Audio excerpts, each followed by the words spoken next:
But we begin today with the Osceola County Sheriff arrested on racketeering charges.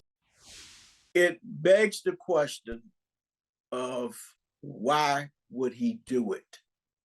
Why would a man who took an oath to uphold the Constitution and the laws of this great state break the law? And hopefully one day we will find out. That was Belvin Perry, the former chief judge for Florida's 9th Judicial Circuit, talking about Osceola County Sheriff Marcos Lopez. This was his booking photo, courtesy of the Lake County Sheriff's Office.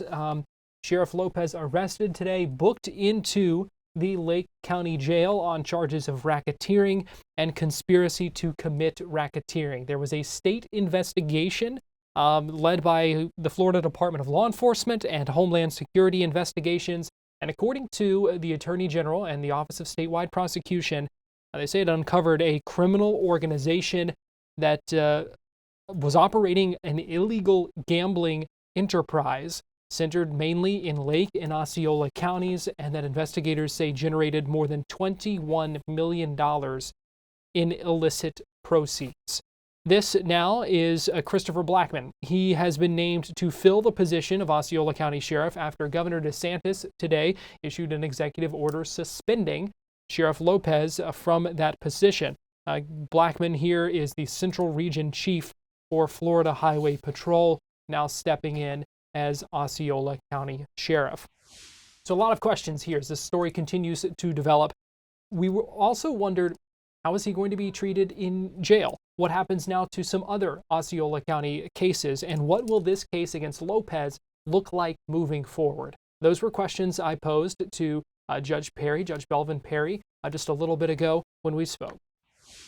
It was shocking because your highest ranking law enforcement officer, along with other law enforcement officers, are charged with the responsibility of upholding the law. With that, you don't expect them to break the law. It is devastating to law enforcement, and particularly devastating to the reputation of the Osceola County Sheriff's Office. How will the sheriff be treated in jail? Will he be isolated from other inmates? Do you have any idea what that situation might be like? He will be kept in isolation if he remains in jail from the rest of the inmates for his own safety. Yeah, and we do know he was taken to Lake County and the jail there. Certainly an interesting situation, though. We want to dive in on what impact this could have on other cases, because we know there are a lot of other cases, obviously, that the sheriff's office is investigating, looking into, some high-profile cases, including the Maddie Soto case. What does this mean for some of those? What will happen will be basically centered around two things. One, whether any of those officers are involved in this particular case where the sheriff is involved in. The second part is that an officer's credibility will be put in jeopardy, because it is only human nature that a jury would look at this and say, well, we got this deputy testifying from the Osceola County Sheriff's Department. Should we believe him? Particularly if it's just the officer's word alone and there's no corroborating evidence to back up with that officer. So it puts each and every law enforcement officer with a taint on them, and lawyers will say, you shouldn't believe them. Well, and this is not the first issue we have seen with Sheriff Lopez.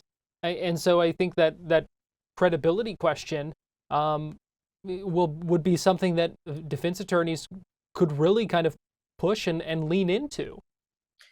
Not only will they push and lean into it, you will see during the voir dire jury selection process, they will ask numerous questions about the believability and credibility of law enforcement officers. that they're just like anyone else. They will also ask, have you heard about the sheriff in Osceola County being arrested? And try to determine what effect, if any. And the problem is it stains the credibility of the fine men and women who wear the uniform. People now are going to look at them a little differently. Does this hurt the Maddie Soto case and the push to try to get a conviction of Stephan Sterns in his two cases? In that particular case, will it be raised? There's a slight possibility, but that case independently of itself shouldn't have any repercussions from this, because that's a pretty solid case with, if it was just a sole deputy witnessing something where it was a one-on-one situation. Somebody's going to try to create smoke about that, but it should not have any major effect. I want to ask about this investigation involving the sheriff, and kind of where you think things go from here with this, and where I would imagine a prosecution would not move forward in Osceola County when trying to prosecute the Osceola County sheriff. It wouldn't surprise me that as this case, based upon pretrial publicity, the defense does not file a motion for change of venue. Generally, what the court will go through, particularly if the prosecution objects to a change, is they would at least go through jury selection to see whether or not they can find people that can set aside whatever opinions they may have formed and decide the case based on the law and the evidence. And if they're able to get 6 people plus about 6 or 7 alternates, the case can be tried there. Or you can do what we did in Case Anthony case, go to another jurisdiction, select a jury and bring it back to Osceola County, or you can have it in another area altogether. So certainly options, but there are definitely challenges when you're talking about prosecuting someone like the sheriff here. It will not be an easy task to try that case in Osceola County, to put it simply.